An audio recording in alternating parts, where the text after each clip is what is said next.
మొదటిగా మన తండ్రిని దేవునికి నా యొక్క హృదయపూర్వకమైనటువంటి వందనాలు సమర్పిస్తున్నానండి. హాజరైనటువంటి నా తోటి సహోదరులకు, సోదరి మనందరికీ నా వందనాలు తెలియజేస్తూ ఉన్నానండి. ఈ సమయంలో మనం ఒక గొప్ప హెచ్చరికతో కూడినటువంటి ఒక పాఠాన్ని నేర్చుకున్నామండి. ఈరోజు మనం నేర్చుకోబోయే అంశం ఏంటంటే, క్రీస్తు న్యాయపీఠం ఎదుట నిలబడగలమా అనే అంశాన్ని ఆలోచించేద్దామండి. క్రీస్తు న్యాయపీఠం ఎదుట నిలబడగలమా? అపోస్తలుడైన పౌలు కొరింథీయులకు రాసిన 2వ పత్రిక 5వ అధ్యాయం 10వ వచనంలో ఈ మాట రాయబడింది. న్యాయపీఠం అనగానే ఈ లోకంలో ఉండే వాళ్ళందరికీ ఎంతో అవగాహన ఉంటుంది. ఎందుకంటే ప్రతి జిల్లాకి కోర్టులు ఉంటాయి, వాటిని న్యాయస్థానాలు అంటాం. అందులో న్యాయమూర్తులు ఉంటారు ఏమండి. కాబట్టి మనలో కూడా కొంతమంది అప్పుడప్పుడు కోర్టుని చూసి వచ్చిన వాళ్ళమే ఉండొచ్చు. నేను కూడా వెళ్ళాను వేరే ఒకరితో తోడుగా. అక్కడ ఏం జరుగుతుందో అందరికీ అవగాహన ఉంటుంది. ఆయన జడ్జి గారు రాగానే అందరూ లేచి నిలబడతారు, ఆయనకి నమస్కారం చేస్తారు ఏమండి. అక్కడ ఎవడైనా గొడవ చేస్తే అర్జెంటుగా వాడిని బయటికి తగిలేస్తారు. కొంచెం కూడా మాట్లాడకూడదు, అడిగిన దానికి సమాధానం చెప్పాలి. ఎల్లోళ్ళు కూడా వీళ్ళు నోటికి వచ్చిందలా చెప్దామంటే అక్కడ ఎవరు విండవు ఏమండి. అక్కడ వాదోపవాదనలు జరుగుతుంటాయి. సాక్ష్యాధారాలను పరిశీలించి సెక్షన్ల ప్రకారంగా జడ్జి గారు ఏం చేస్తారండి, తీర్పులు తీరుస్తూ ఉంటారండి. మనందరికీ తెలిసిన ప్రచలితం ఏంటంటే, అక్కడ న్యాయం జరుగుతుందా అన్యాయం జరుగుతుందా అంటే కొన్నిసార్లు న్యాయం జరిగితే కొన్నిసార్లు అన్యాయం జరుగుతుందండి. కారణం ఏంటంటే అక్కడ చెప్పే సాక్ష్యాలన్నీ అన్ని నిజమైన సాక్ష్యాలు కావు ఏమండి. లాయర్లు పురమాయించిన సాక్షులు చాలా మంది ఉంటారు, అబద్ధ సాక్షులు అంటారు. కొంతమంది అతి తెలివితో వాదించి నందిని పందిని చేసేస్తూ ఉంటారు ఏమండి. ఈరోజు నేను మీకు చెప్పేటటువంటి క్రీస్తు న్యాయపీఠం మాత్రం అలాంటిది కాదండి. అక్కడ అబద్ధ సాక్ష్యాలకి, వాదాలకి ఏమండి, సెక్షన్లకి, రికమెండేషన్లకి, పక్షపాతాలకి తావు లేనటువంటి న్యాయపీఠం అది. ఎందుకంటే అక్కడే న్యాయం జరగకపోతే ఆయన ఎలా దేవుడు అవుతాడు? కాబట్టి క్రీస్తు న్యాయపీఠం గురించి మీకు చెప్పాలనుకుంటున్నానండి ఏమండి. ఈ పాఠం లోకంలో వాళ్ళకి చెప్తే వాళ్ళు ఏమనుకుంటారంటే అపహాస్యం చేస్తుంటారు. క్రైస్తవులంట చనిపోతే బతుకుతారంట, చచ్చిపోయి బతికిన తర్వాత వీళ్ళందరికీ యేసుప్రభు వచ్చి తీర్పు తీరుస్తాడంట అని వాళ్ళు చాలా హేళన మాట్లాడుతూ ఉంటారు లోకంలో ఉండేవాళ్ళు. వాళ్ళు అలా మాట్లాడినప్పుడు మనకు బాధ వేస్తుంటుందండి, ఒక ఇంత జాలి కూడా వేస్తారు. కారణం ఏంటంటే వాళ్ళకి క్రీస్తుని గురించిన అవగాహన వాళ్ళకి లేకపోవడం వల్ల వాళ్ళు అలా మాట్లాడుతున్నారు. స్వయంగా యేసుప్రభు శిష్యులే, ఆయన వెంబడించినటువంటి శిష్యులే ప్రారంభంలో యేసుప్రభుని సరిగా అర్థం చేసుకోలేదు ఏమండి.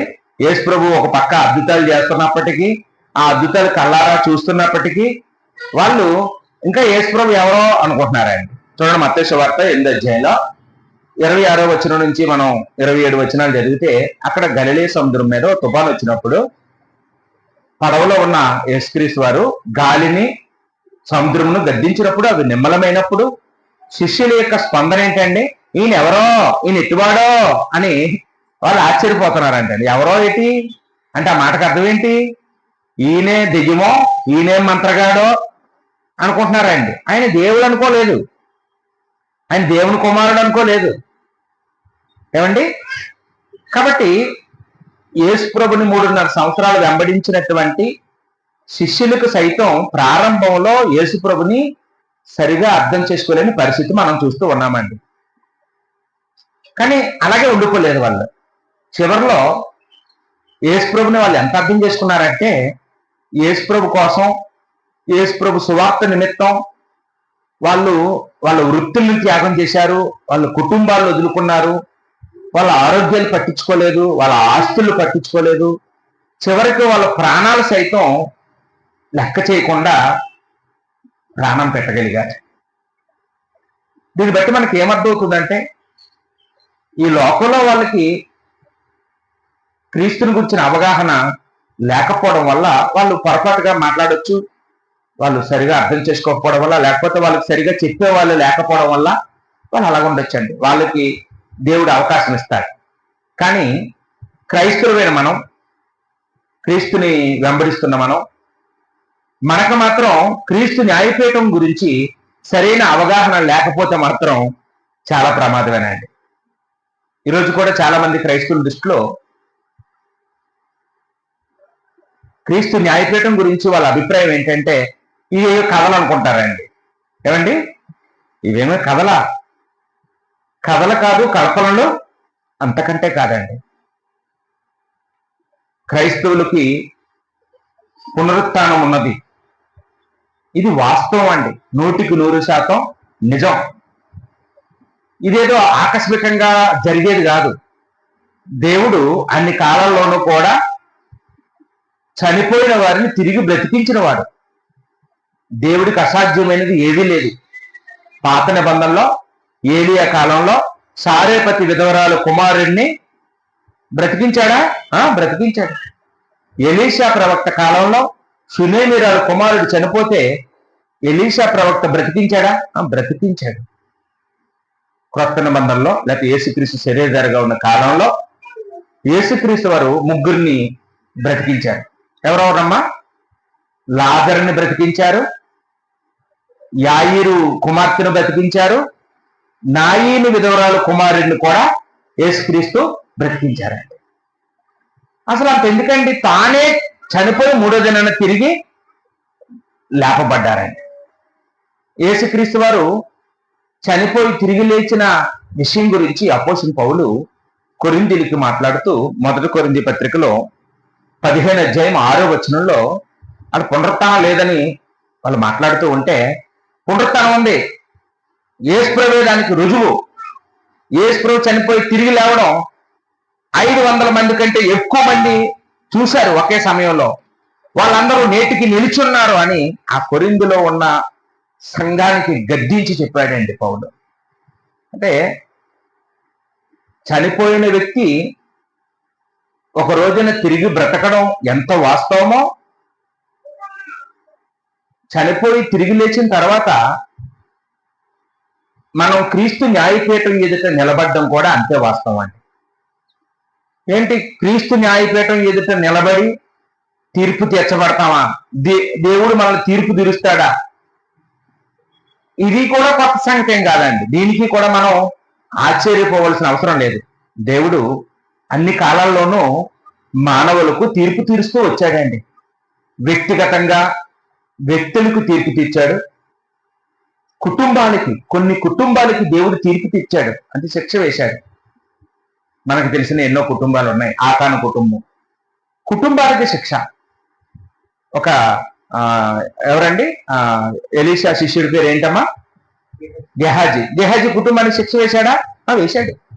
కుటుంబాలకి శిక్ష ఉంది, వ్యక్తులకి శిక్ష లేకపోతే తీర్పు ఉంది. కొన్ని పట్టణాలకి దేవుడు తీర్పు తీర్చాడు. కొన్ని జాతులకి తీర్పు తీర్చాడా?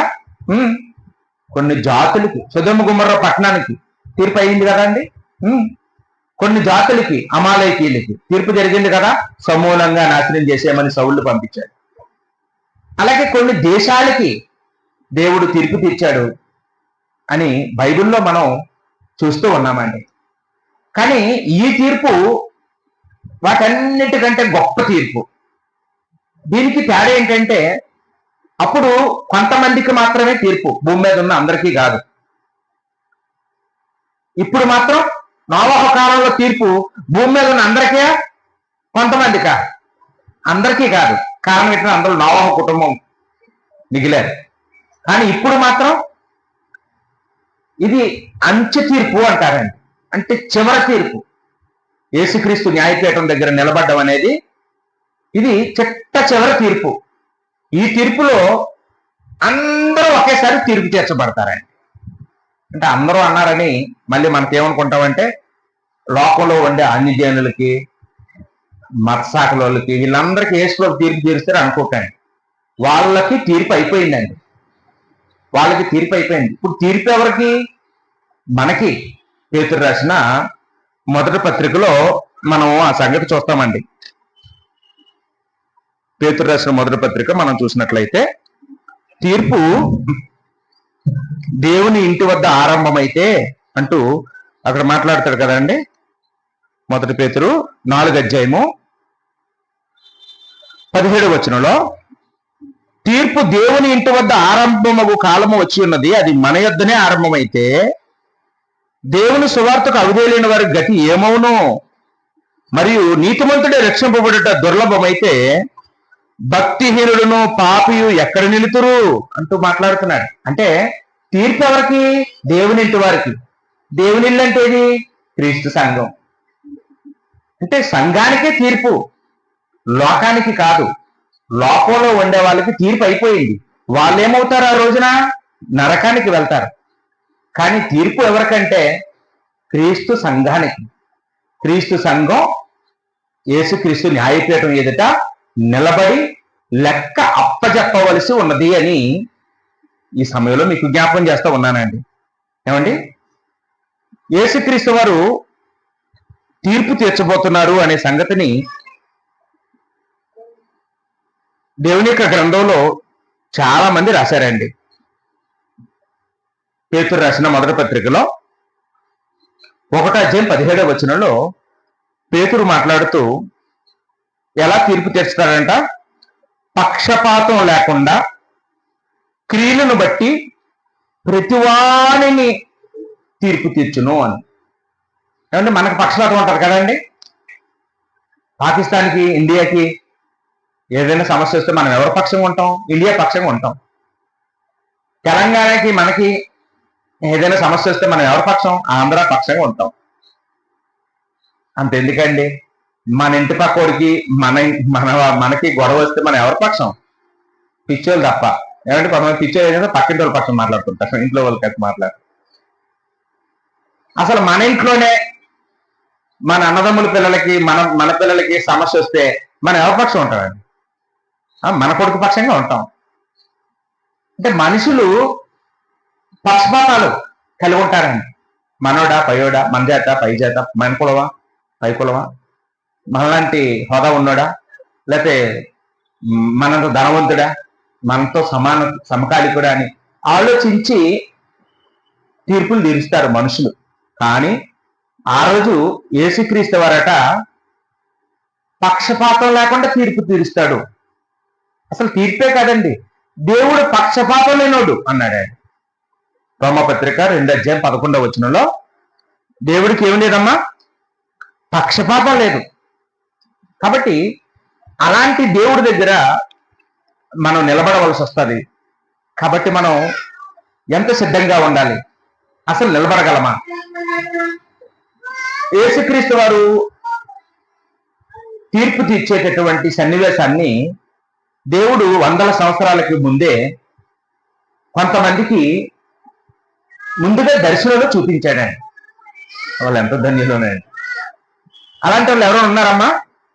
యేసుక్రీస్తు తీర్చే తీర్పు దినాన్ని ముందుగా చూసిన వాళ్ళు. దానియేలు గ్రంథంలో దానియేలుకి దేవుడు చూపించాడండి. దానియేలు గ్రంథం 7:10 మనం చూసినప్పుడు, దానియేలు గ్రంథం 7:10 ఇక్కడ దానియేలుకి ఒక దృశ్యం కనపడుతుంది.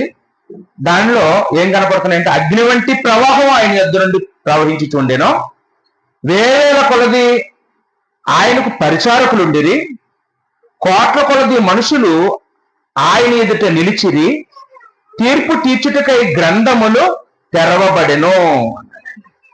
అంటే ఆ రోజు ఆ దృశ్యం ఎలా ఉందట?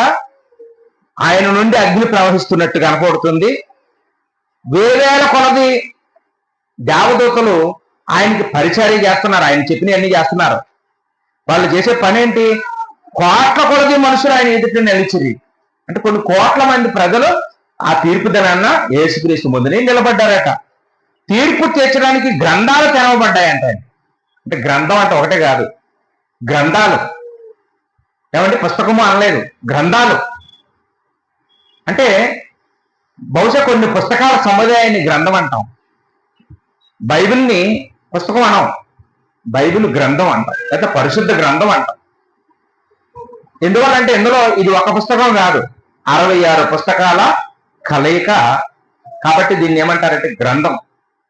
ఆ రోజు కూడా తీర్పు దినాన గ్రంథాలు తెరవబడతాయి అని చెప్తూ ఉన్నాడండి. ఇదే దృశ్యాన్ని కొత్త నిబంధనలో కూడా దేవుడు ఒక ఆయనకి చూపించాడండి. ఎవరికండి? యోహానుకి. చూడండి, ప్రకటన గ్రంథం 20 అధ్యాయము, ప్రకటన గ్రంథం 20 అధ్యాయము 11 నుంచి 13 వచనాల్లో మనం చూస్తే,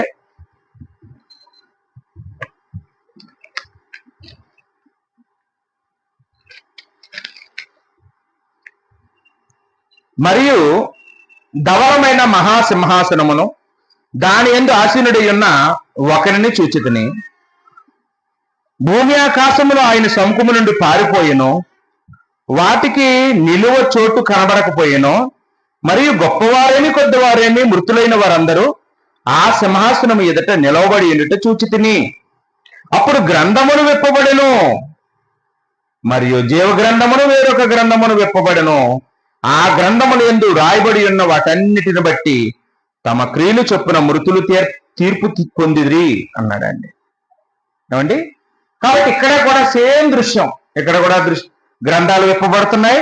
గొప్పవారు కొద్దివారు అంటే దేవుడికి గొప్పవారు కొద్దివారు అంటున్నాడంటే దేవుడికి ఏం లేదమ్మా, పక్షపాతం లేదు. సామాన్యునైనా చక్రవర్తినైనా విడిచిపెట్టడు, భూమి మీద విడిచిపెట్టడు, ఆ రోజు మధ్యాకాశంలో కూడా విడిచిపెట్టాడు. మీకు తెలుసా, దానియేలు గ్రంథంలో ఓ చక్రవర్తి కనపడతాడు, బబులోను చక్రవర్తి. అతని పేరు బెల్షస్సరు. ఈ బెల్షస్సరు అనే చక్రవర్తి బబులోను రాజ్యానికి చిట్ట చివరి చక్రవర్తి. ఎందుకంటే ఆయన తర్వాత ఆయన రాజ్యం కోల్పోయాడు. ఆయన రాజ్యాన్ని కోల్పోవడానికి ఆయన చేసిన పని ఏంటో తెలుసా అండి? 3 తప్పులు చేశాడండి. చూడండి, ఆయన గురించి దానియేలు గ్రంథంలో 5వ అధ్యాయము 22 నుంచి 27 వరకు మనం చూస్తే, ఆయన ఏం చేశాడంటే 1000 మందితో విందు ఏర్పాటు చేసుకున్నాడంట. 1000 మంది అధిపతులకి విందు పెట్టాడు, తప్పులేదు. విందు పెట్టిన తర్వాత ఆయన చేసిన తప్పు ఏంటంటే ఆయన మద్యం తాగాలనుకున్నాడు, ద్రాక్షరసం తాగాలనిపించింది ఆయన. అన్నీ ఉన్నాయి కానీ భోజనాలు అన్నీ ఉన్నాయి, మందుంటే బాగుంటది అనుకున్నాడు. అది ఆ రాజు చేసిన మొదటి తప్పు. తప్పని ఎలాగంటున్నాం అంటే, దేవుని యొక్క గ్రంథంలో సామెతల గ్రంథం 31వ అధ్యాయం 4వ వచనం ప్రకారం ద్రాక్షారసము సేవించుట రాజులకు తగదు అన్నాడు. ఈ రాసింది ఎవరో తెలుసా? ఒక రాజే. ఎవరండి ఆ రాజు? సొలొమోను. సొలొమోను ఒక రాజయ్యుండి ఆయన రాజులందరికీ చెప్తున్న మాట ఏంటండి? మనకి తగదు అన్నాడు. పోనీ ఎవరికి తగ్గుతుందో చెప్పండి మీరు? ఈ భూమి మీద ఎవరికి తగ్గుతుందండి ద్రాక్షరసం తాగడం? ఒక కుటుంబ యజమానికి తగ్గుతుందా? ఏమండి? మద్యం సేవించి ఒక వ్యక్తి వాహనం నడిపితే అతనితో పాటు అతని వెనకాతలు ఉన్న భార్య పిల్లలు కూడా చనిపోవచ్చు. ఏమండి? మద్యం సేవించి ఒక ఆటో నడిపితే ఒక ఆయన, అతనితో పాటు ఆటోలో ఉన్న వాళ్ళందరూ చనిపోవచ్చు. మద్యం సేవించి ఒక బస్సు డ్రైవరు డ్రైవింగ్ చేస్తే అతనితో పాటు ఆ బస్సులో ఉన్న వాళ్ళందరూ చనిపోయే అవకాశం ఉంది. అలాంటిది ఒక మహారాజే తాగుబోతే అయితే ఇంకా రాజ్యం అంతా ఏమైపోద్దండి చెప్పండి? సరిగా పాలించగలడా? ఏమండి? సరిగా పరిపాలన చేయగలడా? చేయలేడు. అతని వల్ల ఆ రాజ్యమే నాశనం అయిపోద్ది. కాబట్టి దేవుడు తగదు అని చెప్పించాడండి సొలొమోనుతో. తగదని చెప్పినా సరే ఈయన ఏం చేస్తున్నాడంటే, నా ఇష్టం, నా డబ్బులు, నేను తాగుతాను అనుకొని ఏం చేశాడంటే, తాను తాగడం కాకుండా మరో 1000 మందికి తాగించాలనుకున్నాడు. సరే, అన్యుడు, అతని ఇష్టం, తాగితే తాగనే అని దేవుడు వదిలేశాడు. తాగినోడు తాగినట్టు ఉండాలి కదండి. ఆయనకి మళ్ళా ఇంకొక బుద్ధి పుట్టిందండి. అరే, ఇలా తాగితే మజ ఏముంది? మా డాడీ యెరూషలేము మీద దండయాత్ర చేసి యెరూషలేము దేవాలయాన్ని కూల్చేసి ఆ దేవాలయంలో దేవుని మందిరంలో వాడి ఉపకరణాలు తెచ్చాడు, ఆ బంగారపు పాత్రలు తెచ్చాడు, ఆ పాత్రలో మద్యం పోసుకొని తాగితే ఉంటది అనుకున్నాడండి. ఎవరక్కడ అర్జెంటుగా అయితే తెచ్చండి అన్నాడు. తెచ్చిచ్చారు. ఏమండి, యెరూషలేములో యాజకులు తప్ప ఎవరూ ముట్టుకోలేనటువంటి పవిత్రమైనటువంటి ఆ దేవుని పాత్రలో తెచ్చి ఈయన అందులో మద్యం పోసుకొని తాగాలనుకున్నాడంట అండి. ఏం బుద్ధో చూడండి. దేవుని ఉపకరణాలు మన సొంత పనులకు వాడకూడదండి. ఈరోజు కూడా చాలా చోట్ల ఏం జరుగుతుంది అంటే దేవుని పనిముట్లు పట్టుకెళ్ళి వేరే వేరే లోక సంబంధమైన వాటికి వాడుతుంటారు. చాలా పొరపాటు అండి, చాలా పాపం.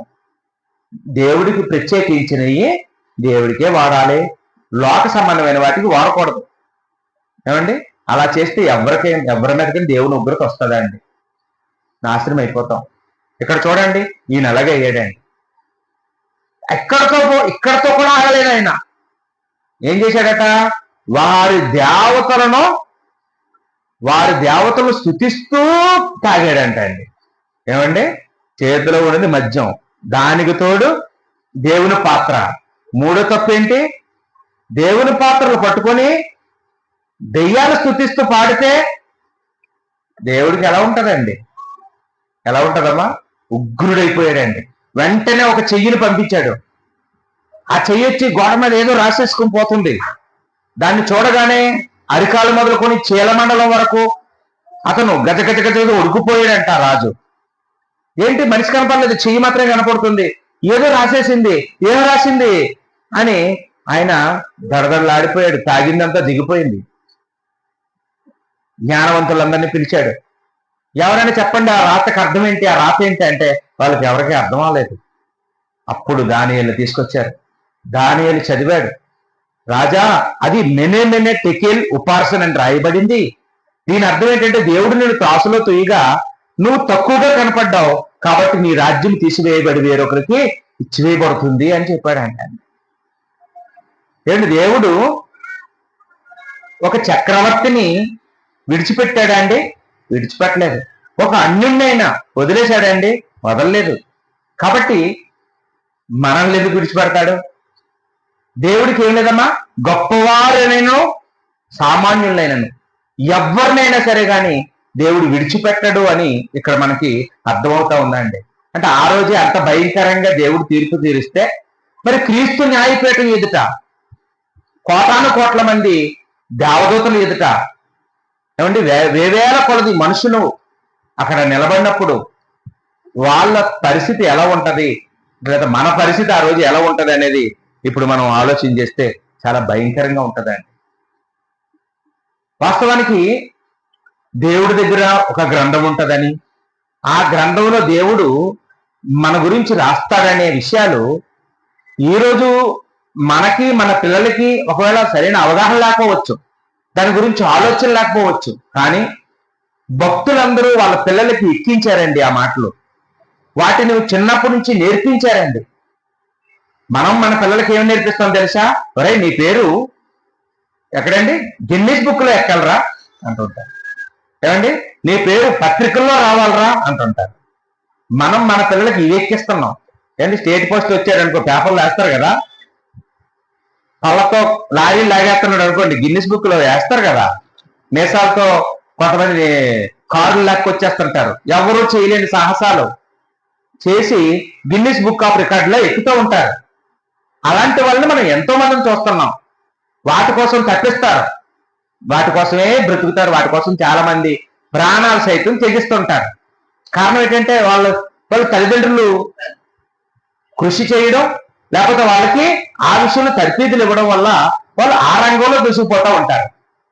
కానీ భక్తులందరూ వాళ్ళ పిల్లలకి ఏమి నేర్పించారంటే దేవుని చేతిలో ఒక గ్రంథం ఉంటుంది, ఆ గ్రంథంలో మన పేర్లు రాయబడాలి. మనం చేసే మంచి లేదా మనం చేసే చెడులు అందులో రాయబడితే దాన్ని బట్టి తీర్పు తీర్చబడతాయని వాళ్ళ తల్లిదండ్రులు వచ్చి చెప్పడం వల్ల పిల్లలు నేర్చుకున్నారు. మీకు కొన్ని ఉదాహరణలు చూపిస్తానండి. ముందుగా నిర్గమకాండం 32 అధ్యాయంలో, నిర్గమకాండం 32 అధ్యాయం 32వ వచనంలో చూసినప్పుడు ఇక్కడ మోషే గురించి రాయబడిందండి.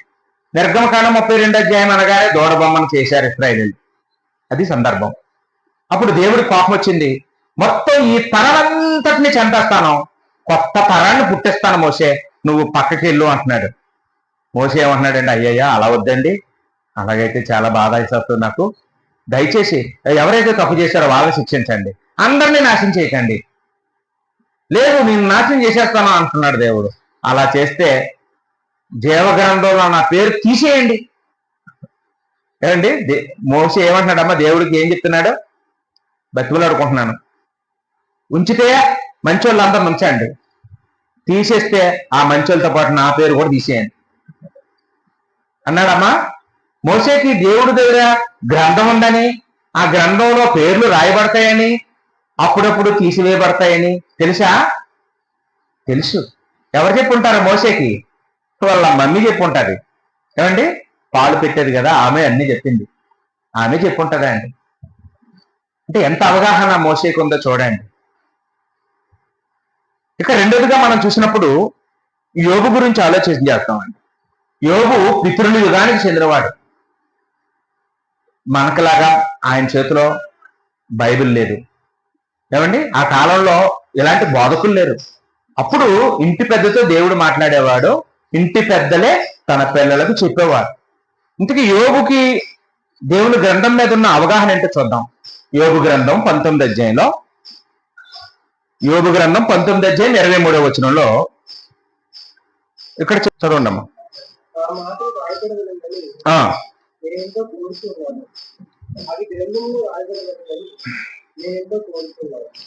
ఏంటండి ఆయనకున్న కోరిక? దేవుడిని కోరికలు కోరుకుంటాం మనం కూడా తెల్లవారులేసిన దగ్గర నుంచి. అమ్మా కోరికలు కోరకుండా ఎవరైనా ప్రార్థన చేస్తామా? మన ప్రార్థన నిండా కోరికలే నిండిపోతుంటాయి. ఎన్ని గంటలు ప్రార్థన చేస్తే అన్ని కోరికలు అనమాట. ఏమండి దేవుడికి ఆర్డర్ ఇస్తుంటాం, కొందరు గద్దిస్తుంటారు దేవుణ్ణి. కానీ ఈయన ప్రార్థన డిఫరెంట్ గా ఉంది. ఈయన ప్రార్థనలో ఈయన కోరుకునే కోరికను గురించి మనం చదివినప్పుడు మనకు ఆశ్చర్యం కలగక మాందో. ఏమంటున్నారండి మరొకసారి చూడండి, 19 అధ్యాయం 23వ వచనం కదండి. నా మాటలు రాయబడాలి అన్నారండి. నా మాటలు రాయబడవలను అని నేను ఎంతో కోరుచున్నాను. ఎక్కడ రాయబడాలి? మనలాగా గిన్నిస్ బుక్ లో కాదు, న్యూస్ పేపర్లో కాదు. ఎక్కడండి? అవి గ్రంథములో రాయబడవలనని నేను ఎంతో కోరుచున్నాను. అవి ఇనుప పొగరతో బండ మీద చెక్కబడి శేషముతో నింపబడి నిత్యము నిలవవలనని నేను ఎంతో కోరుచున్నాను. అంటే యోబు గారి గురించి యోబు చెప్తున్న మాట ఏంటంటే, నా మాటలన్నీ నువ్వు రాయి. మనం ఎప్పుడైనా అలా ప్రార్థన చేస్తే పాస్ అవుతాం అంటారా? తండ్రి ఈ రోజంతా నేను ఎన్ని మాటలు మాట్లాడుతున్నానో అందరితో రాత్రి పడుకునే వరకు అవన్నీ రాసే అన్నాం అనుకోండి, ఏ మాటలు ఎక్కువ ఉంటాయండి అమ్మా? వ్యర్థమైన మాటలు ఎక్కువ ఉంటాయా, భక్తి మాటలు ఎక్కువ ఉంటాయా? ఏమండి దేవుడి పాటలు ఎక్కువ పాడుతుంటావా, సినిమా పాటలు ఎక్కువ పాడుతుంటావా? ఈ నోటితో ఏం మాట్లాడుతుంటావండి? దుర్భాషలో ఎక్కువ మాట్లాడుతుంటావా, దేవుడి వాక్యాన్ని ఎక్కువ మాట్లాడుతుంటావా? రోజు మొత్తం మీద ఏం మాటలు ఎక్కువ వస్తాయి మన నోటంబడ? అబద్ధాలు ఎక్కువ వస్తుంటాయా, నిజాలు ఎక్కువ వస్తుంటాయా? కోపంగా ఎక్కువ మాట్లాడుతుంటావా, నవ్వుతో ఎక్కువ ఉంటావా? అండి గర్వంగా ఎక్కువ మాట్లాడతావా, తగ్గించుకొని ఎక్కువ మాట్లాడుతుంటావా? అందుకే మనం ఎప్పుడు ఇసలు ఎలాంటి ప్రార్థన చెయ్యం తెలుసా? నా మాటలన్నీ నీ గ్రంథంలో రాసేయి. ఎలా రాస్తావు తెలుసా అన్నాడు. పొగరతో రాత్రి చెక్కి ఆ గాడిలో ఈ పూత పోయమంటున్నాడు అండి. ఏమండి ఇనుప పొగరతో బండ మీద చెక్కబడి శేషముతో నింపబడి నిత్యము నిలవవలనని నేను ఎంత కోరుతున్నాను. అంటే పూర్వం రాజులు శాసనాలు అలా చెక్కేవారంట అండి. బండని చెక్కి ఆ గోతులో ఈ శేషాన్ని కరిగించి పోస్తే అవి ఇంకా బయటికి రావు, నిత్యం ఉంటాయి అన్నమాట. అది పురావస్తు త్రవ్వకాల్లో బయలుపడిన అప్పుడప్పుడు శాసనాలు బయటకు వస్తూ ఇప్పటికీ ఉంటాయి. కారణం ఏంటంటే అంత దృఢంగా నిత్యము ఉండేటట్లుగా వాళ్ళు రాసేవారు. ఈయన కూడా నీ గ్రంథంలో నా మాటలన్నీ రాసాయి. ఏమండి, ఇప్పుడు మనకు అసలు మన మాటలు రికార్డ్ అవ్వడమే మనకి ఇష్టం ఉండదు, అవునా కదా? ఇప్పుడు ఫోన్ రికార్డులు వచ్చాయి కదండి, ఎవరితోనైనా ఫ్రీగా కానీ మాట్లాడేదానికి బుక్ అయిపోతాం. ఎందుకంటే అవతల వాళ్ళు రికార్డ్ చేసి ఎవరికి వినిపించకూడదో వాళ్ళ దగ్గరికి పట్టుకెళ్ళి వినిపిస్తే ఏమైపోతామండి, బుక్ అయిపోతాం అడ్డంగా. చాలా మంది అలా బుక్ చేస్తుంటారు, మనందరూ బుక్ అయిపోయి ఉంటాం అంతకుముందు, ఏమండి? కాబట్టి మన మాటలు ఎవరో రికార్డ్ చేయకూడదని కోరుకుంటూ ఉంటాం. కానీ ఈయనేమో నా మాటలన్నీ రికార్డ్ చేయండి, అచ్చేసేయండి అంటున్నాడండి. నీ గ్రంథంలో అచ్చేసేయి నిత్యముండేటట్లుగా. అంటే ఆయన మాటల మీద ఆయనకు ఉన్నటువంటి నమ్మకం అండి. నేనేమి తప్పుడు మాటలు ఎన్నడూ నా ప్రాణం పోయినా, నేను పొరపాటు మాటలు మాట్లాడను, అబద్ధాలు మాట్లాడను, నేను జోకులేను, నేను సినిమాల మాటలు మాట్లాడను, నేను నిజాయితీగా మాట్లాడతాను, నేను మంచి మాటలే మాట్లాడతాను అని ఆయన మీద ఆయనకున్న నమ్మకం. కాబట్టి దేవుడికి అలా ప్రార్థన చేస్తున్నాడండి. మొత్తానికి ఆయనకి మాత్రం దేవుడు గ్రంథంలో మన మాటల్ని రాస్తాడనే అవగాహన ఉందా లేదా? ఉందా లేదమ్మా? ఉంది. మనకుందమ్మా? దేవుడు గ్రంథంలో రాస్తాడని రాస్తాడు అంటాం, కానీ ఏం రాస్తాడు? నువ్వు మాట్లాడే ప్రతి మాట, మనుషులు పలికే ప్రతి వ్యర్థమైన మాట అన్నాడు మత్తయి సువార్త 12:36. మత్తయి సువార్త 12:36 ఏమన్నారండి? స్వయంగా యేసుప్రభువు వారు చెప్పిన మాట, మనుషుల పలుకు ప్రతి వ్యర్థమైన మాటను గురించి విమర్శ దినమున లెక్క ఒప్పజెప్పవలసి ఉండును అన్నాడు. నీ నోటి మాటను బట్టే నీతిమంతుడువని, నీ నోటి మాటను బట్టే అపరాధమని తీర్పు పొందుదువు అన్నాడు. కాబట్టి మాటకి కూడా లెక్కుందని యేసుప్రభువు వచ్చి చెప్పే వరకు మనకు తెలియదు. కానీ పితరుల యుగంలోనే దేవుడి చేతిలో గ్రంథం ఉంటుందని, అందులో మనం మాట్లాడే ప్రతి వ్యర్థమైన మాట లిఖించబడుతుందని, మంచి మాటలు కూడా లిఖించబడతాయని యోబు గారికి గొప్ప అవగాహన ఉన్నట్టుగా మనం చూస్తూ ఉన్నాం. మోసే తర్వాత యోబు తర్వాత ఇంకెవరైనా ఉన్నారా అండి? దేవుడి చేతిలో గ్రంథం ఉందని అవగాహన కలిగిన భక్తులు దావీదు ఉన్నాడే. దావీదు ఒకసారి చూస్తారా? 56వ కీర్తన 8వ వచనంలో ఈయన ఇంకా బలంగా మాట్లాడుతున్నాడే. ఏమంటున్నాడంటే, నా సంచారములను నీవు లెక్కించి ఉన్నావు. సంచారములు అంటే ఏంటి? సంచారం అంటే సంచులు కాదు. సంచారం అంటే ప్రయాణం. సంచారం అంటే ఏంటమ్మా? సంచార జీవులు అంటాం, ఏమండి? అంటే ప్రయాణం ఎప్పుడు ఆగం, ఒక దగ్గర ఉండవు, అలా వెళ్ళిపోతాం వలస పక్షులు అలాగా. నా సంచారములు నీవు లెక్కించి ఉన్నావు అంటే నేను చేసే ప్రయాణాలన్నీ నీకు తెలుసండి అంటున్నాడండి. నేను కూర్చుండుట, లేచుట, పడుకుండుట అన్ని తెలిసి నీకు అన్నాడు కదండి 139వ కీర్తన 1వ వచనంలో. కాబట్టి ఇక్కడ కూడా అదే మాట మాట్లాడుతూ ఉన్నాడు. నా సంచారములు నువ్వు లెక్కించి ఉన్నావు అంటే నా ప్రయాణాలు. అమ్మా, మన ప్రయాణాలు కూడా లెక్కిస్తాడా దేవుడు? మన ప్రయాణాలు, మన నెల మొత్తం మీద ఎక్కువ లేకపోతే సంవత్సరం మొత్తం మీద కౌంట్ వేస్తే దేవుడి కోసం ఎక్కువ ప్రయాణాలు చేసి ఉంటావా? లేకపోతే మనం పెళ్లిళ్ళకి, మెచ్చిరి ఫంక్షన్లకి, ఇంట్లో దిగినట్లకి, బారసార్లకి, ఇంకేముంటాయండి, పిక్నిక్లకి, పార్టీలకి, వీటికి ఎక్కువ ప్రయాణాలు చేసి ఉంటామా? ఎక్కువ ప్రయాణాలు దేనికి చేస్తామండి?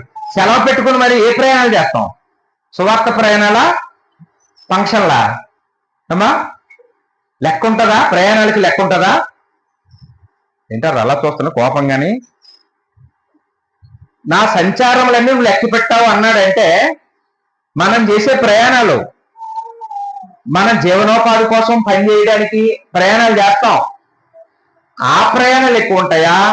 దేవుడి వాక్యం చెప్పడానికి వెళ్ళే ప్రయాణాలు ఎక్కువ ఉంటాయా? ఉదాహరణకు అపోస్తలుడైన పౌలు జీవితం చూడండి. పౌలు గారు తన కోసం ప్రయాణాలు ఎక్కువ చేశాడా? సువార్త కోసం ఎక్కువ ప్రయాణాలు చేశాడా?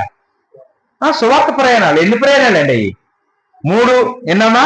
3 సువార్త ప్రయాణాలు చేశాడని చెప్పుకోగలం. మరి మనమండి, మనం ఎన్ని ప్రయాణాలు చేశాం? అదే ఒకటి కూడా ఉండదు. కనీసం మనం సువార్త ప్రకటించడానికి ప్రయాణాలు చేయకపోయినా దేవుని యొక్క వాక్యం నేర్చుకోవడానికైనా మనం ప్రయాణం చేయాలండి. అవి కూడా లెక్కిస్తాడు దేవుడు. దేవుని వాక్యం నేర్చుకోవడానికి మనం ఎన్ని రోజులు కేటాయించబడ్డాం, ఎన్ని రోజులు దేవుని వాక్యం నేర్చుకోవడానికి వెళ్ళాం, ఏమండి ఎన్నిసార్లు మనం ఇతరులకు చెప్పడానికి ప్రయాణం చేశాం అనేది కూడా, మన ప్రయాణాలు కూడా లెక్కిస్తాడు దేవుడు. ఏమండి అంత అవగాహన ఉందా అండి. ఇంకా మాట్లాడుతూ తర్వాత ఏమన్నాడు చూడండి, అవి నీ కవిలలో కనబడును కదా అన్నాడు. ఏది? కన్నీళ్లు. నా కన్నీళ్లు నీ బుడ్డులో ఉంచబడి. దేవుడికి ఇంకేం లేకుండా తెలుసా? కన్నీళ్లు కూడా. కన్నీళ్ళు అంటే మనం ఉల్లిపాయలు కోసినప్పుడు వచ్చే కన్నీళ్ళు కాదు. ఏమండి అడిగినప్పుడు మనం ఏదైనా అడిగింది వెంటనే ఇవ్వకపోతే ఏడుస్తాం, ఆ కన్నీళ్ళ గురించి మాట్లాడటం లేదు. సువార్త పరిచర్య నిమిత్తం మనం ఖర్చే కన్నీళ్ళు. దేవుడి కొరకు చేసే ప్రయాణాల విషయంలో మనకి కన్నీళ్ళు ఎదురైతే ఆ కన్నీళ్ళు ఒక బుడ్డులో దేవుడు ఉంచి లెక్కంట వాటికి కూడా. మనం ఎప్పుడైనా పాలు పట్టుకెళ్ళి పాలు అమ్ముతారు కదండి, వెంకటాపురం పాలు అమ్ముతుంటారు, లెక్క పెడతారా మామూలు వేసేస్తారా? అంతనాగా అంతా లెక్కే ప్రతిదీ. ఏమండి 100 ml తక్కువైనా లెక్కే, ఎక్కువైనా లెక్కే. దేవుడి దృష్టిలో మనం దేవుని నిమిత్తం కాచే కన్నీళ్ళు కూడా లెక్క ఉంటుంది, కౌంటింగే. కన్నీళ్ళకి లెక్క ఉంది, చేసే ప్రయాణాలకి లెక్క ఉంది. అవన్నీ ఎక్కడ రాస్తాడట? అక్కడే చెప్తున్నాడండి. అవి నీ కవిలలో కనబడును కదా అన్నాడు. కవిలలో అనే దగ్గర ఒకటంకి వేసి పుట్టినోర్సులో కిందన పుస్తకములో అన్నాడండి. అంటే దేవుడి దగ్గర ఏముందమ్మా? పుస్తకం ఉంటుంది. ఆ పుస్తకంలో మన ప్రయాణాలు రాస్తాడట, మన కన్నీళ్లు రాస్తాడంట. ఎంత అవగాహన ఉందో చూడండి. ఏమా నిజంగా దేవుడు మన ప్రయాణాలన్నీ దేవుడు రాస్తాడు అంటే అసలు మనం ఎన్ని ప్రయాణాలు చేయాలి? ఈ పాటికి మనం ఎన్ని ప్రయాణాలు చేయాలి దేవుడి కోసం? దేవుడి నిమిత్తం ఎన్ని ప్రయాణాలు చేస్తున్నాం చెప్పండి. అవగాహన ఉన్న వాళ్ళకి, ఆ అవగాహన లేని వాళ్ళకి ఎంత వ్యత్యాసం ఉందో మనకి ఇక్కడ అర్థమవుతా ఉందండి. దావీదు ఇంకో మాట మాట్లాడుతూ 139వ కీర్తనలో 16వ వచనంలో, నియమింపబడిన జన్మలలో ఒకటైనా కాకమునిపే నా జన్మలన్నీ నీ గ్రంథములో లిఖితములాయను అన్నాడు. అంటే తల్లి గర్భంలో తాను ఉన్నప్పుడు, ఆయన 9 నెలలు తల్లి గర్భంలో ఉంటాడు, ఆయనే కదా మనందరినీ. ఇంకా ఒక్క దినం కూడా ఆయన చూడలేదు, ఒక్క దినం కూడా ఆయన బయటకు వచ్చి గడపలేదు. అప్పుడే నా దినములన్నీ నీ గ్రంథంలో లిఖించేశావు అన్నాడు. అంటే నా గురించి నీకు ఎప్పటి నుంచి తెలిసి అంటే, నా తల్లి గర్భంలో నేను ఉన్నప్పటి నుంచి నా బ్రతుకంతా నీకు ఎరికే అంటున్నాడు అనమాట. నా నా దినములన్నీ నీ గ్రంథములో లిఖించావు. అంటే దావీదుకి దేవుని గ్రంథం గురించి తెలుసా? తెలుసు. ఆ గ్రంథంలో మన బ్రతుకంతా రాయబడుతుందని, మన జీవితం అంతా రాయబడుతుందని అవగాహన ఉంది. మాటలకి లెక్క ఉంటుంది, మాటలు రాస్తాడు, ప్రయాణాలు రాస్తాడు, మనం కచ్చే కన్నీళ్లు కూడా ఆయన రాస్తాడని ఏమండి భక్తులందరూ కూడా చెప్తూ ఉన్నారండి. అమ్మ ఎంతకీ మన పేరు ఎప్పుడు రాస్తాడో తెలుసా? మన పేరు ఎప్పుడు రాస్తాడమ్మా దేవగ్రంథంలో? పాత నిబంధనలో ఉండే పేరు రాయాలంటే వాళ్ళు సున్నతి పొందాల, దేవుడి యొక్క నిబంధన కిందనక రావాలి, దేవుడు చెప్పిన పనులు చేయాలి. నోవహు అయితే వానలో ప్రవేశించాడు కాబట్టి ఆయన పేరు రాస్తాడు. ఏమండి ధర్మశాస్త్ర కాలంలో సున్నత పొందమని దేవుడు చెప్పాడు కాబట్టి సున్నత పొందిన వెంటనే వాళ్ళ పేరు రాయబడుతుందండి. ఇప్పుడు మనం క్రైస్తవ యుగంలో ఉన్నాం. మన పేరు ఎప్పుడు రాస్తాడు? బాప్తిసం పొందినప్పుడు. ఎప్పుడమ్మా?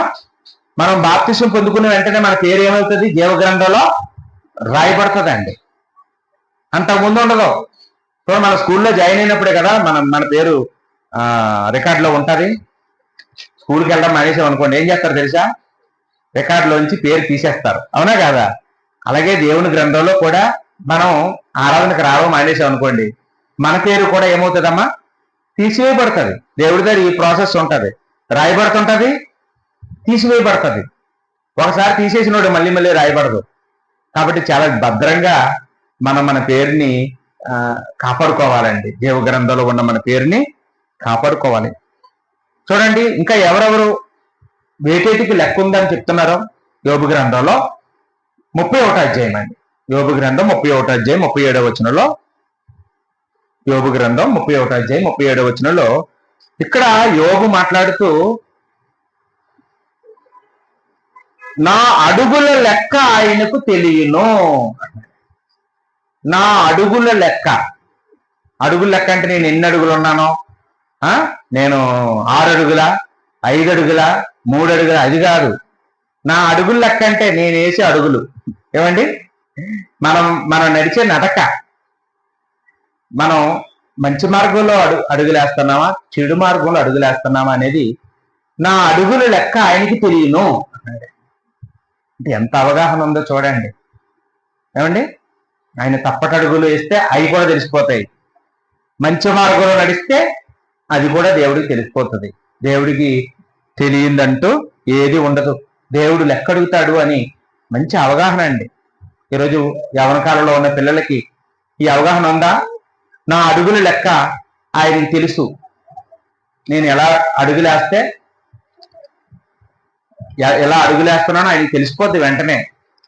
సీసీ కెమెరాలు ఉంటే మనం చాలా జాగ్రత్తగా ఉంటాం అక్కడ. ఏమండి, ఎందుకంటే అమ్మో సీసీ కెమెరాలు ఉన్నాయి, ప్రతిదాలు చూస్తుంటారు, అక్కడ నుంచి మనం సరిగా ఉండాలి, డిసిప్లిన్ గా ఉండాలి, కరెక్ట్ గా ఉండాలని. అలాగే దేవుడు చూస్తున్నాడనే అవగాహన ఉంటే మన అడుగులు ఎలాగుంటాయండి? జారిపోకుండా ఉంటాయి. మన అడుగులు స్థిరంగా ఉంటాయండి, భద్రంగా ఉంటాయి. యోబుకి అలాంటి అవగాహన ఉందండి. యేసుక్రీస్తు వారు దేవుడు మనల్ని ఏ విషయాలు లెక్క అడుగుతాడో చెప్పడానికి కొన్ని ఉపమానాలు చెప్పారండి. అందులో తలాంతుల ఉపమానం మత్తయి సువార్త 25వ అధ్యాయంలో, మత్తయి సువార్త 25వ అధ్యాయం 14 నుంచి 30 వరకు రాయబడిన ఉపమానం అండి ఇది. ఈ తలాంతుల ఉపమానంలో ఒకరికి 5 తలాంతులు ఇచ్చి దేశాంతరం పోయాడంట, మరొకడికి 2, ఇంకొకటికి 1. కొన్నాళ్ళు పోయాక ఆ యజమాని మరలా వచ్చి, అయ్యే నేను మీకు 5 ఇచ్చాను కదా, ఏం చేశారండి అని అడిగారంట. అప్పుడు ఆయన, నేను ఇంకొక 5 సంపాదించాను సార్ అని చూపించాడంట. బలా నమ్మకమైన దాసుడా అని, నిన్ను ఇంకా గొప్ప వాటి మీద నేను నియమిస్తాను అని మెచ్చుకున్నాడు. తర్వాత రెండోడు, ఆ 2 ఇంకో 2 సంపాదించానంటే ఆయన్ని సేమ్ అలా మెచ్చుకున్నాడు. చివరికి 1 తలాంతు తీసుకున్నవాడు మాత్రం ఆయన పట్టుకొచ్చి, ఇదిగో నీది నువ్వు తీసుకో అని ఆ 1 తలాంతే ఇచ్చాడంట. ఏమండి ఇలా చేశారంటే, లేదండి నువ్వు మంచోడు కాదు, నువ్వు విత్తన చోట కోసేవాడివి, కూర్చని చోట పంట మోర్చడానికి వచ్చేవాడు, నువ్వు చల్లని చోట పంట కూర్చేవాడివి, నువ్వు మంచివాడు కాదు చెడ్డవాడు, అందుకనే ఇది ఎందుకు రిస్క్ లో పెట్టడం అని నేను దీన్ని మట్టిలో కప్పెట్టాను, ఇదిగో నీది నువ్వు తీసుకో అన్నాడండి. అప్పుడు ఆయన ఏమన్నాడండి, సోమరమైన చెడ్డదాసుడా, కనీసం నువ్వు వినియోగించుకోకపోతే మరొకరికి ఇచ్చుంటే వాళ్ళని వినియోగించుకునేవారు కదా, ఎందుకు ఇలా చేసావని చెప్పి ఇతన్ని వెలిపెట్టి చీకటిలోకి తోసేయండి అన్నాడు. ఇతనికి ఇవ్వబడిన తలాంతు ఆ ఫలించే వాళ్ళకి ఇచ్చేయండి అన్నాడు. ఏమండి, అంటే ఈ ఉపమానంలో తలాంత్ అంటే ఏంటో తెలుసమ్మా మనకి? తలాంత్ అంటే ఏంటండి? సామర్థ్యం అంటే ఏంటో తెలుసా? పోనీ సామర్థ్యం అంటే పుట్టుకతో వచ్చింది. పుట్టుకతో వచ్చినవి ఏంటండి? తెలివితేటలు, హైటు వెయిటు, వెయిట్ కాదులేండి హైటు. అంటే సామర్థ్యం అంటే ఏపుగా ఎదిగే గుణం, ఇలా ఇవన్నీ సామర్థ్యం. దూరదృష్టి, తెలివితేటలు, మాటకారితనం, ఇవన్నీ ఉంటాయి కదండి. జ్ఞాపక శక్తి, ఇవి మధ్యలో మనం కొనుక్కునేవి కావు. ఇవన్నీ దేవుడు పుట్టుకతో ఇచ్చే సామర్థ్యాలు. మధ్యలో వచ్చినవి ఏంటి? చదువు, డిగ్రీలు, ఇవన్నీ అంటే తలాంతులండి. దేవుడు అందరికీ ఇవ్వడు, కొందరికీ ఇస్తాడు. ఈ తలాంతులు, లేకపోతే ఉద్యోగం వచ్చింది, అది కూడా తలాంతేనండి. కొంతమందికి మంచి సింగర్ అవుతారండి, మంచి కంఠం, ఏమంటే డెవలప్ చేసుకుంటారనమాట. దేవుడు ఇచ్చిన కంఠాన్ని డెవలప్ చేసుకొని మంచి సింగర్ అవుతారు, అది కూడా ఒక తలాంతే కదా. అంటే దేవుడు ఇచ్చినటువంటి సామర్థ్యాన్ని, మధ్యలో అనుగ్రహించిన తలాంతుల్ని, ఈ రెండింటినీ వాడుకొని మనం సంపాదించాలండి. ఏమంటే ప్రతిఫలాన్ని మనం పరలోకంలో సంపాదించాలి. ఇవి సంపాదించడం కోసం మనం ప్రయాసపడుతూ ఉండాలండి. అయితే దేవుడు వీటన్నిటికీ లెక్క అడుగుతాడండి. మధ్యలో వచ్చిన ఏముంటాయి? భార్య ఉంటది మనకి, భార్య లేదా భార్యకి భర్త, భర్తకి భార్య ఒక తలాంతు, భార్యకు భర్త ఒక తలాంతు, భార్య భర్తలిద్దరికి పిల్లలు కూడా తలాంతులేనండి. ఎందుకంటే వీళ్ళందరూ మనకి మధ్యలో వచ్చిన వాళ్ళు, పుట్టుకతో వచ్చిన వాళ్ళు కాదు. పుట్టుకతో మనకు లేరు, మనం ఒక్కడమే. మధ్యలో దేవుడు ఎవరెవరిని ఇచ్చాడో, కుటుంబం ఇస్తే కుటుంబం, సంఘాన్ని ఇస్తే సంఘం, ఇవన్నీ కూడా మనం వీళ్ళందరి విషయంలో లెక్కప్ప చెప్పాలండి దేవుడికి. పిల్లలు లేని వాళ్ళని అడుగుతాడా అండి, మీరు లెక్కప్ప చెప్పండి పిల్లల గురించి అర్జెంటుగా అంటాడా? అండండి. మోగోడిని నీ మాటలన్నిటికీ లెక్క చెప్పు అంటాడా? అండండి. ఎందుకంటే నోరు లేదు కదా. మరి కళ్ళు లేనోడికి ఏం చూసో చెప్పు అంటే అండండి. అంటే ఎవరిని అడుగుతాడు దేవుడు లెక్క? ఎవరికైతే దేవుడు ఇచ్చాడో ఎవరైతే అవన్నీ పొందుకున్నారో వాళ్ళని అడుగుతాడు. కాబట్టి తలాంతలన్నిటికీ కూడా దేవుడికి మనం ఏం చేయాలమ్మా? లెక్క చెప్పాలి. దేవుడు మంచి ఆరోగ్యం ఇచ్చాడండి, మనం మాత్రం పరిచర్య చేయమండి దేవుడి కొరకు కొంచెం కూడా వాడబడం. దేవుడు ధనం ఇచ్చాడు, మన అవసరాలకి మన కుటుంబ అవసరాలకి తప్ప దేవుడి పనికి ఇవ్వమండి.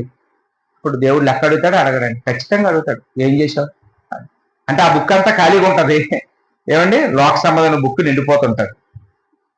దాన్ని బట్టే మనకి ఆ రోజున తీర్పు ఉంటుందని ఇక్కడ యేసుక్రీస్తు వారు చెప్తూ ఉన్నారండి. రోమపత్రికలో 14వ అధ్యాయము 11 నుంచి మనం 12 వచనాలు చూస్తే, మనలో ప్రతివాడు తన్ను గురించి దేవుడికి లెక్క అప్పచెప్పాలి అన్నాడు. ఏమండి 90వ కీర్తన 8వ వచనంలో, 90వ కీర్తన 8వ వచనంలో మనం చూసినప్పుడు, ఇక్కడ మోషే రాసిన కీర్తన అండి ఇది. ఈ కీర్తనలో ఏం మాట్లాడుతున్నారంటే, మోషే మా రహస్య పాపాలన్నీ నువ్వు లెక్క పెడుతున్నావు అంటున్నాడు.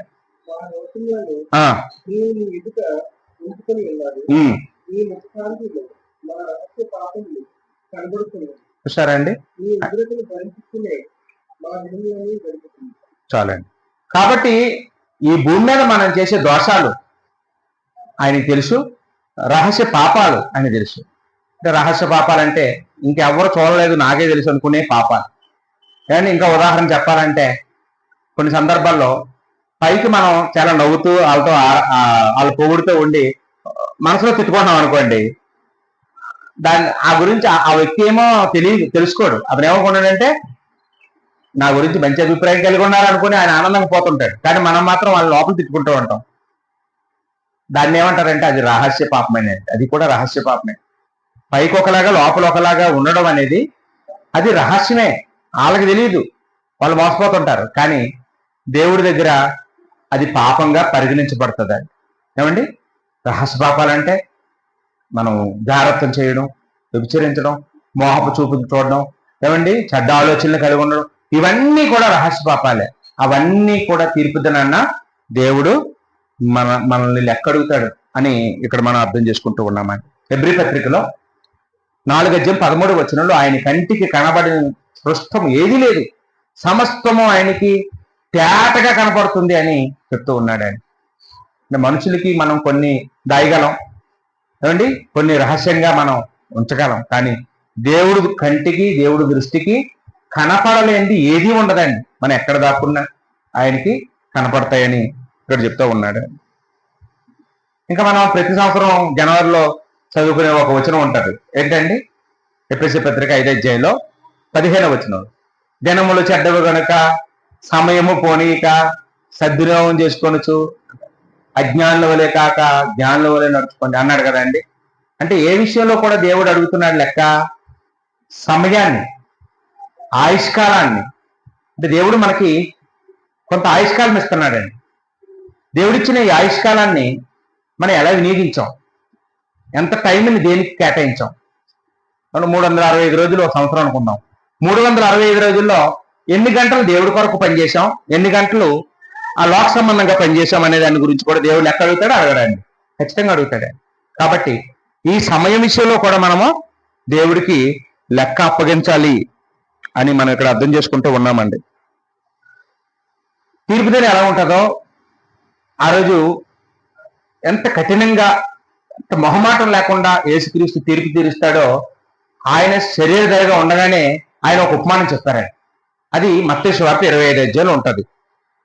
మత్తయి సువార్త 25వ అధ్యాయం 31వ వచనంలో, 31వ వచనం నుంచి మనం చదువుదామండి. మత్తయి సువార్త 25వ అధ్యాయము 31వ. మనిషి కుమారుడు ఆయనతో కూడా సమస్త దూతలలో వచ్చినప్పుడు ఆయన తన మహిమ గల సింహాసనం మీద ఆసీనుడై ఉన్నాడు. యేసుక్రీస్తు వారు సింహాసనం మీద కూర్చుంటారంట, సమస్త దూతలు ఆయన వెంట వస్తాయంట. అప్పుడు సమస్త జనములు ఆయన ఎదుట పోగు చేయబడదు. అంటే ఇప్పుడు భూమి మీద ఉన్నటువంటి మనుషులందరూ పోగు చేయబడతారు. వాడు మేఘలలో నుండి గొర్రెలను వేర్పరిచినప్పుడు ఆయన వారిని వేర్పరిచి అంటే ఇక్కడ వేరు చేస్తాడంట దేవుడు, మనుషుల్ని రెండు భాగాలు చేస్తాడంట. ఎలా చేస్తాడంటే గొల్లవాడు మేకల్ని గొర్రెలు వేరు చేసినట్టు, అంటే మేకలు గొర్రెలు కలిపి మేపుతారు. ఇంటికి వచ్చేటప్పటికి వేటి దొడ్డు వాటికి ఉంటుంది. అప్పుడు ఏదో కర్ర పట్టుకుని చిన్న అరుపు అరిచేటప్పటికి అవన్నీ అప్పు పెట్టి అలా రెండు వేరు వేరు రేట్లు వెళ్ళిపోతుంటాయండి. దాంతో పోల్చాడండి, వేరు చేస్తారట. ఇంతకీ మేకలంటే ఎవరు, గొర్రెలంటే ఎవరు అంటే గొర్రెలంటే నీతిమంతులు, మేకలంటే అనీతిమంతులు. బాగుంది. కానీ ఇంతకీ ఎవరాళ్ళు అంటే మనందరి అభిప్రాయం చిన్నప్పటి నుంచి మేము ఏమనుకున్నాం అంటే ఈ మేకలంటే అనిజనులు, గొర్రెలంటే విశ్వాసులు అనుకునేవాళ్ళం. లేకపోతే తర్వాత కొంచెం వాక్యం నేర్చుకున్న తర్వాత ఏమనిపించిందంటే మేకలంటే మత్సాకులోళ్ళు, గొర్రెలంటే క్రీస్తాంగం అనుకునేవాళ్ళం అండి. ఈ రెండు తప్పేనండి, రెండు తప్పే. ఎందుకంటే ఇందాక మనం చదువుకున్నాం 1 పేతురు, తీర్పు ఎవరికి? క్రీస్తు సంఘానికి, దేవునింటి వారికే, అన్యజనులకి కాదు. మత్సాకులలో వాళ్ళకి కాదండి, వాళ్ళకి తీర్పు అయిపోయింది. తీర్పు ఎవరికంటే దేవునింటి వారికి, క్రీస్తు సంఘానికి. క్రీస్తు సంఘంలో ఉన్న వాళ్ళలోనే కొంతమంది నీతిమంతులుగా ఉన్నారు, కొంతమంది అనీతిమంతులుగా ఉన్నారు. కొంతమంది దేవునికి నచ్చినట్టుగా ఉన్నారు, కొంతమంది దేవుని ఉగ్రతలో ఉన్నారండి. వాళ్ళ గురించే మాట్లాడుతూ ఉన్నాడండి. మాట్లాడుతూ ఏమంటున్నారు చూడండి. తన కుడివైపున గొర్రెలను ఎడమ వైపున మేకలను నిలబెట్టెను. అప్పుడు రాజు తన కుడివైపున ఉన్నవారిని చూసి నా తండ్రి చేత ఆశీర్వదింపబడిన వారులారా రండి, లోకం పుట్టింది మొదలుకొని మీ కొరకు సిద్ధపరచబడిన రాజ్యం స్వతంత్రించుకోండి అని వాళ్ళని సాధారణంగా ఆహ్వానించాడండి కుడివైపున ఉన్న వారిని. అంటే వాళ్ళు ఏం అడగలేదండి, వాళ్ళు సైలెంట్ గా ఉన్నారు. ఈయనే చెప్తా ఉన్నాడు, మీకు ఎందుకు ఈ ఆపర్చునిటీ ఇచ్చానంటే, ఇదిగో నేను ఆకలి ఉన్నప్పుడు మీరు నాకు భోజనం పెట్టారు, నేను దప్పుకున్నప్పుడు నాకు దాహం తీర్చారు, నేను పరదేశిగా ఉన్నప్పుడు నన్ను చేర్చుకున్నారు, దిగంబరిగా ఉన్నప్పుడు నాకు బట్టలు ఇచ్చారు, రోగిగా ఉన్నప్పుడు నన్ను చూడడానికి వచ్చారు, చెరసాల్లో ఉన్నప్పుడు నా ఎద్దుకు వచ్చారు అని చెప్తున్నాడండి యేసు ప్రభు. చెప్తుంటే వాళ్ళకి ఆశ్చర్యపోతున్నారు. ఏంటండి అసలు మీరు ఎప్పుడు మా ఇంటికి వచ్చారండి, మేమెప్పుడు మీ ఇంటికి వచ్చామండి అని వాళ్ళు ఆశ్చర్యపోతారంట ఆ సమయంలో. అప్పుడు మళ్ళా ఆయన ఏమంటున్నారండి చూడండి.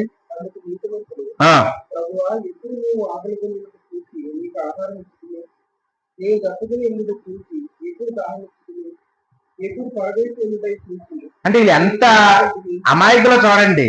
ఏంటి ఎప్పుడండి, మీరు ఎప్పుడు రాలేదు కదండి మా ఇంటికి, మేము కూడా మీ ఇంటికి ఎప్పుడు రాలేదండి, మనకు అసలు పరిచయాలు కూడా లేవండి, ఇదేంటండి మీరు ఇలాగంటున్నారు అని వీళ్ళే. ఇప్పుడు మనం అనుకోండి ఏమండి మీరు మాకు ఒక 50,000 ఇంతకుముందు అప్పించారు కదా ఏదో తీసుకోండి అంటే మనం మేము ఎప్పుడు ఇచ్చా అంటామా? అవునండి ఇచ్చే ఉంటాం, మర్చిపోయి ఉంటాం, ఇచ్చేయండి అంటాం ఏమండి. అంటే మనం ఒక డబ్బులు పడిపోయి మన కాళ్ళ దగ్గర ఏమండి మీ డబ్బులు పడిపోయాయంటే నాయకం అంటామా? అవును నాయేనండి ఎప్పుడో పెట్టుంటారు ఇప్పుడు పడిపోయి ఉంటాయి అనుకుంటుంటాం. అంటే మానవుల సైకాలజీ ఎలా ఉంటుంది అంటే మనమే మర్చిపోయి ఉంటాం అనుకుంటుంటామండి చాలా సందర్భాల్లో. లేదు లేదు నాది కాదు అంటాం, అంత సిన్సియర్గా ఉంటామండి. ఇది ఎంత సిన్సియారిటీ ఉన్నవాళ్ళు చూడండి. యేసు ప్రభు స్వయంగా నాకు అన్నం పెట్టారంటే మేము ఇప్పుడు పెట్టాం ప్రభు, మీకు మేము పెట్టలేదండి అంటున్నారు ఏమండి. అప్పుడు యేసు ప్రభు ఏమంటున్నారు చూడండి.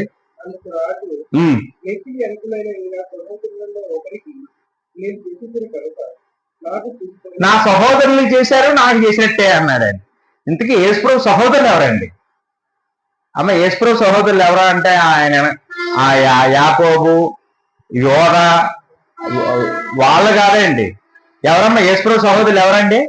మరీకు పుట్టిన వాళ్ళు అనుకుంటున్నారా? మనందరినీ ఎవరైతే ఈరోజు క్రీస్తు సంఘంలో సభ్యులుగా ఉన్నారో అందరూ యేసు ప్రభు సహోదరులే.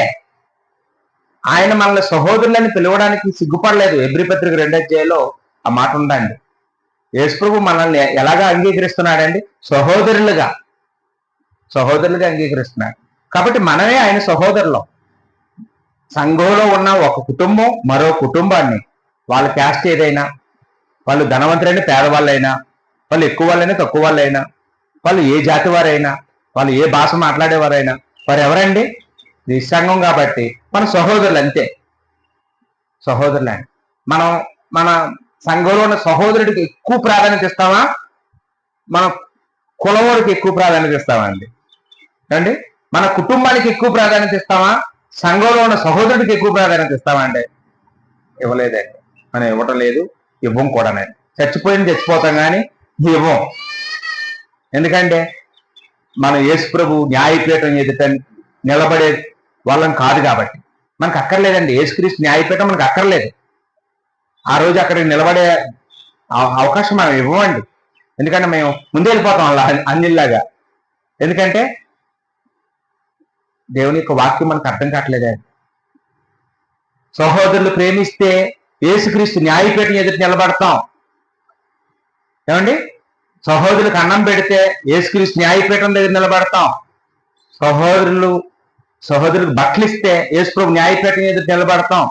సహోదరులు ఆపదలో ఉన్నప్పుడు మనం వాళ్ళు చూడడానికి వెళ్తే యేసుక్రీస్తు న్యాయపీఠం ఎదుట నిలబడగలుగుతామండి. అక్కడ మెప్పు పొందుతామండి. ఇంకొక వర్గం ఉన్నారండి, ఇంకో వర్గం గురించి మాట్లాడుతున్నాడు.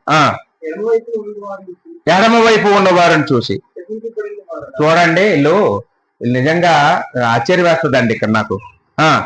శపించబడిన వారులారా, నన్ను విడిచి అపవాదికిని వాడి దూతలకును సిద్ధపరచబడిన నిత్యాగ్నులకు పోవుడి.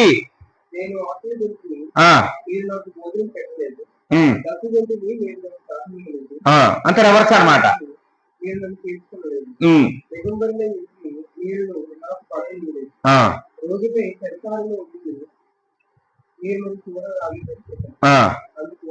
అందుకు వారు ప్రభువా, వీళ్ళని చూస్తే నాకు చాలా జాలేస్తుందండి నిజంగా. వీళ్ళు ఏమన్నా ఇందాక చేయండి డైలాగు, వాళ్ళేమో మేము ఎప్పుడు పెట్టాము ప్రభువా, ఎప్పుడు మీ ఇంటికి మేము రాలేదు, మా ఇంటికి నువ్వు రాలేదు అన్నారంటే అందరూ నిజం ఉంది. ఇక్కడ ఏమన్నారంటే ఏమన్నారండి? మరొకసారి చదవండి అక్కడ ఆ మాట.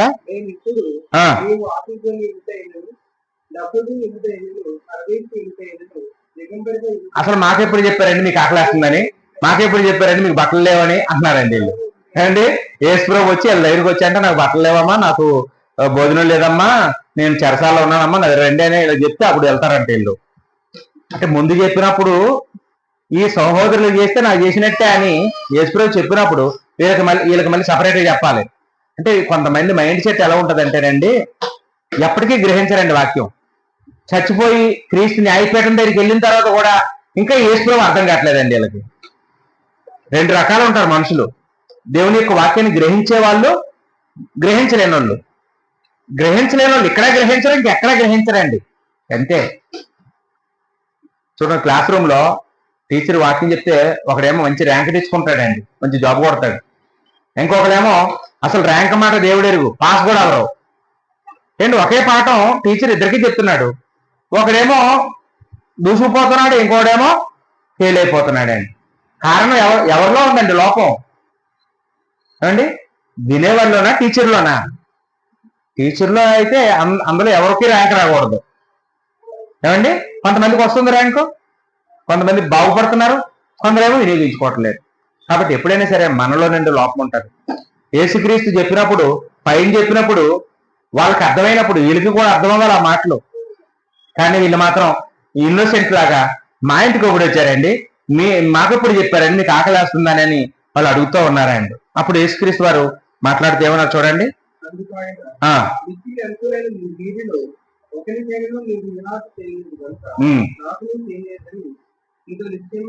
మీరు ఒక్కరికి కూడా చేయలేదు అన్నాడండి. అబ్బాయి ఎంత రికార్డ్ అండి అసలు. ఒక్కరికి అన్నం పెట్టలేదండి మీరు సంఘానికి. సంఘంలో ఒక్కరికి ఎప్పుడు బట్టలు తీయలేదు మీరు. సంఘంలో ఎవరైనా దుఃఖంతో ఉంటే చూడడానికి వాళ్ళ ఇంటికి వెళ్ళలేదు మీరు. అంటే ఈ కాలంలో ఉన్నారండి ఇలాంటి వాళ్ళు? ఉండరా? మన సంఘంలో, మన సంఘానికి వస్తున్న వాళ్ళు మన కులస్తులు కాకపోయినా, లేకపోతే మన బంధువులు కాకపోయినా, మనలాగా డబ్బులున్నోళ్ళు కాకపోయినా, వాళ్ళు ఎవరో మన సంఘానికి వస్తున్నారు. మనం వాళ్ళ ఇంటికి వెళ్తామండి? వాళ్ళతో పరిచయం ఎంచుకుంటామా? ఏమండి, వాళ్ళకి ఆపదలో ఉంటే వాళ్ళని చూడడానికి వెళ్తామా? ఇప్పుడు భోజనాలు అయ్యి మనం పెట్టలేకపోవచ్చులేండి, కనీసం మంచినీళ్ళు ఏమి ఇచ్చామా వాళ్ళకి? ఇప్పుడు ఆలోచించండి. ఇదేనండి నిజమైన క్రిస్టియానిటీ అంటే అదేనండి. మన దేశానికి మదర్ తెరేసా నాకు ఆవిడ వచ్చిందండి. ఆవిడ మన దేశస్తురాలు కాదు. ఆవిడ దేవుడి వాక్యం తెలుసు. ఆవిడ ఇక్కడికి వచ్చి కుష్ఠరోగుల దగ్గరికి వెళ్ళి కుష్ఠరోగులు ముట్టుకున్నారు. ఆ కాలంలో మన దేశంలో కుష్ఠరోగులు అంటే చాలా భయంకరం. ఎవరు దగ్గరికి వెళ్ళేవారు కాదు. కానీ ఆవిడ వచ్చి ముట్టుకొని వాళ్ళకి పరిచర్య చేసి వాళ్ళకి మెడిసిన్ ఇచ్చి వాళ్ళని బాగు చేసేదండి. ఇప్పటికీ మన దేశంలో ఆమెకి గుడి కట్టి పూజిస్తారండి. కారణం ఏంటంటే ప్రేమ. ఆవిడకి ఎక్కడ వచ్చింది ఆ ప్రేమ? ఆవిడ ఎక్కడ నేర్చుకుంది ఆ ప్రేమ? ఇగో యేసుప్రభు దగ్గర అండి. యేసుప్రభు దగ్గర ఏమండి. ఇప్పుడు మనం దేవుని యొక్క వాక్యాన్ని ఎంత నేర్చుకున్నా, ఎంత వాక్యం తెలిసినది పక్కన పెడితే మనం ఎంత ప్రేమ కలిగి ఉంటున్నాం సహోదరులతో. ఏమండి, సహోదరులతోనే మనం విరోధం పెట్టుకొని, సహోదరులతోనే మనం కక్షలతో ఉంటే, కలహాలతో ఉంటే అసలు క్రీస్తు న్యాయపీఠం దగ్గర ఈ రోజు క్రీస్తు నిలబడుతుందా? ఒకసారి ఆలోచించండి. తీర్పు మనకే అని తెలుసు, ఆయన ఎదుటి నిలబడాలని తెలుసు. ఏమండి, మన గురించి అన్ని లెక్కలు అడుగుతాడని తెలుసు. అన్ని తెలిసి కూడా మనం ఎంత రిలాక్స్గా ఉన్నాం, అసలు మనకి ఏ బాధ్యత లేనట్టు, మనల్ని ఏం అడగడన్నట్టు ఉంటున్నామండి. లేదండి, మనం చాలా ఐక్యతగా ఉండాలి, చాలా ప్రేమ కలిగి ఉండాలి. ఏమండి, మన సొంత రక్తాన్ని పుట్టినటువంటి అన్నదమ్ములకు ఇచ్చినంత ప్రాధాన్యత, అక్క చెల్లెలకు ఇచ్చినంత ప్రాధాన్యత సంఘంలో ఉన్న ప్రతి కుటుంబానికి, ప్రతి వ్యక్తికి మనం ఇవ్వాలండి. ఏమండి, అది యేసు ప్రభు మనకు చెప్తున్నాడు. ఒకవేళ అలా లేకపోతే మీరెవరో నాకు తెలియదు. మీరు ఇగో అపవాదికి వాడి దూతలకి సిద్ధపరచబడిన నిత్యాగ్నులకు పొండి అన్నాడు. అక్కర్లేదు అన్నాడు. క్రీస్తు అయినా ఆయనకి అక్కర్లేదండి. క్రీస్తు అంటే బోర్డు కాదు. క్రీస్తు అంటే అక్షరాలు కాదండి. ఏదో ఓ పలక తగిలించుకొని నేనే క్రీస్తు ఇంక ఇలా పరలోకరాజ్యం వెళ్ళడానికి చెప్పుకుంటే ముందు పోయేది మనమే.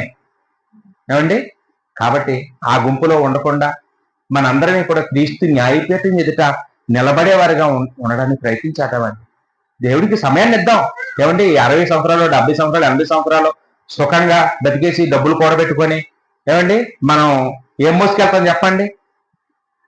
నిత్యం ఏంటి యుగాలు తరతరాలు నరకంలో నశించిపోయే కంటే ఈ భూమి మీద ఉండగానే మనం ఆ లోకానికి వెళ్ళడానికి సిద్ధపడడానికి ప్రయత్నించాలి. కొన్ని పనులు దేవుడి కోసం చేద్దాం, సంఘం కోసం చేద్దాం. కొన్ని మాటలైనా దేవుడి గురించి మాట్లాడదాం, కొన్ని పాటలైనా నేర్చుకుందాం. దేవుడి కొరకు పరిచర్య చేద్దాం, దేవుడి కొరకు వాడబడదాం. దేవుడు అన్ని లెక్కిస్తాడు, జీతం ఇస్తాడు, మనకి ప్రతిఫలం ఇస్తాడండి. అంటే ఆ అవగాహనతోనే భక్తులందరూ బ్రతికారే. మనం కూడా అలాగ బ్రతకడానికి ప్రయత్నించేద్దాం. చివరిగా ఒక మాట చదువుకొని మనం ముగించుకుందామండి. రోమపత్రిక 2:5 రోమపత్రిక 2:5 ఏమన్నారండి? నీ కాఠిన్యమును మార్పు పొందని నీ హృదయమును అనుసరించి ఉగ్రత దినమందు, అనగా దేవుని న్యాయమైన తీర్పు బయలుపరచబడు దినమందు నీకు నీవే ఉగ్రతను సమకూర్చుకొనుచున్నావు అన్నాడు. అంటే తీర్పు దినాన్న యేసుప్రభు ఇచ్చే జడ్జిమెంట్ ఇప్పుడు నీ చేతిలోనే ఉంది. ఆ రోజు యేసుప్రభు నీకు ఎలాంటి జడ్జిమెంట్ ఇవ్వాలని కోరుకుంటున్నావో అది ఇక్కడ నీ చేతిలోనే ఉంది. నేను మార్పు చెందను.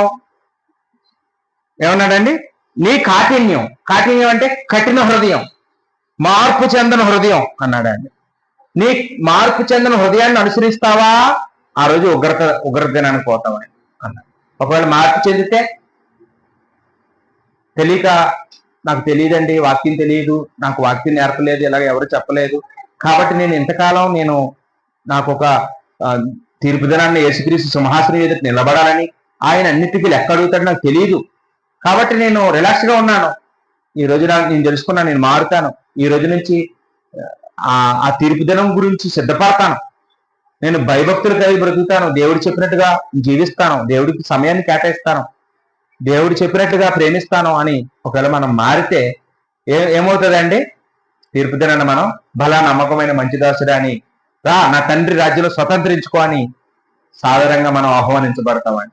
లేకపోతే అదిగో ఆ రోజు ఎడమ వైపున ఉన్న వారిలో మనం కూడా ఒకరిగా ఉండిపోతామని. కాబట్టి జడ్జిమెంట్ అనేది ఎవరి చేతిలో ఉందండి? ఇప్పుడు మన చేతిలోనే ఉందండి. ఒకసారి ఆలోచించుకుందామండి. గుండె మీద చేసుకుని, నేను క్రీస్తు న్యాయపీఠం ఎదుట నిలబడగలనా, నా కుటుంబం నిలబడగలనా అని ఆలోచన చేసుకుని, పక్షపాతం లేకుండా తీర్పు తెచ్చి దేవుడు ఏమండి? ఆయనకి ఎవరు పక్షపాతం ఉండదండి. కాబట్టి ఆయన అన్ని తెలియజేశాడు. కాబట్టి తెలియజేసిన సంగతులన్నీ మనందరం కూడా విన్నాం. కాబట్టి ఈ రోజు నుంచి మనం దేవుడు కోరుకున్నట్టుగా జీవించడానికి కృషి చేద్దాం. ఓపికగా వాక్యం మీ అందరికీ నా వందనాలు తెలియజేసుకుంటూ ముగిస్తున్నాను. వందనాలు.